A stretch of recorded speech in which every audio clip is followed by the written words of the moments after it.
अस्सलाम वालेकुम दोस्तों, शायद दुनिया में उतने कौवे हादसात का शिकार नहीं होते जितने के भारतीय तैयारे। और ये मैं इसलिए कह रहा हूँ क्योंकि 2 दिन पहले 6 जनवरी 2020 को एक और भारतीय मिग तैयारा प्रवास के दौरान राजस्थान में गिरकर तबाह हो गया और इस हादसे में पायलट महफूज रहा, जो कि अपने आप को इजेक्ट करने में कामयाब हो गया था। सिर्फ यही नहीं बल्कि जनवरी 2020 से लेकर अब तक भारतीय फ़िज़ाइया के 12 जहाज़ गिरकर तबाह हो चुके हैं, जिनमें सबसे ज़्यादा तादाद मिग तैयारों की है। इसके अलावा मिराज 2000, Su-30 और जगुआर शामिल हैं और इन हादसात में पायलट समेत 200 से ज़ायद लोग भी मारे जा चुके हैं। और इससे कबल भी 1970 से लेकर 2019 तक 170 पायलट्स समेत 200 से ज़ायद लोग इन हादसात में मारे जा चुके हैं। और रिकॉर्ड के मुताबिक सिर्फ 2010 से लेकर 2013 तक भारतीय फ़िज़ाइया के 14 मिग-21 गिरकर तबाह हुए थे। इस वजह से मिग-21 को फ्लाइंग कॉफिन भी कहा जाता है, जिसका मतलब है उड़ता हुआ ताबूत, या सीधे लफ्ज़ों में कहें तो मौत के मुंह में बैठना।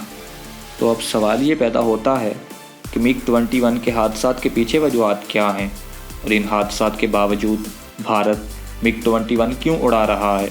क्या भारत में पायलट्स की जान इतनी सस्ती है? क्या पायलट्स की जान की कोई कीमत नहीं? अगर हम मिग-21 की बात करें तो ये तैयारे भारत ने 1962 में रूस से ख़रीदे थे और रूस के बाद भारत इन तैयारों को इस्तेमाल करने वाला सबसे बड़ा मुल्क है। और इसके अलावा भारत ने Su-30 तैयारे 1996 में ख़रीदे थे और इस माहदे के तहत भारत को Su-30 5 बैचेज़ में मिलने थे, जिनमें से आज भी कुछ तैयारे मिलना बाकी हैं। मिग-21 के हादसात की बात करें तो इसके पीछे बुनियादी वजह इनका उम्र रसीदा होना है। गुज़रते वक्त के साथ साथ तैयारों में तब्दीलियां करना ज़रूरी होती हैं, जिसको हम अपग्रेड करना कहते हैं। जैसा कि भारत ने मिग-21 60 की दहाई में ख़रीदे थे, तो भारत ने इनको मेंटेन करने में नाअहली का मुजाहरा किया और इनको अपग्रेड नहीं किया, जिसकी वजह से इन तैयारों में आए रोज़ कोई ना कोई टेक्निकी ख़राबी रूनुमा होती है और किसी न किसी पायलट की जान चली जाती है। अब सवाल आता है कि फिर इन तैयारों को उड़ाया क्यों जाता है। तो दोस्तों, जब कोई मुल्क अपनी अफवाज या पायलट्स की तादाद बढ़ाता रहे लेकिन नए तैयारे ना खरीदे, तो फिर बदकिस्मती से ऐसे हादसात पेश आते हैं, जो कि भारत ने किया है। भारत ने एक लंबे अरसे से जहाज़ नहीं खरीदे और ना ही अपने पुराने जहाज़ों को अपग्रेड करवाया है।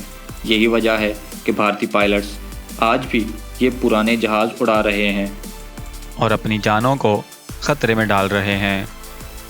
लेकिन अब भारतीय हुक्काम को भी होश आ चुका है, जिन्होंने 4 साल कबल ही फ्रांस से 36 राफेल तैयारे खरीदने का मुआहदा किया था, जिसमें से 6 तैयारे भारत हासिल कर चुका है।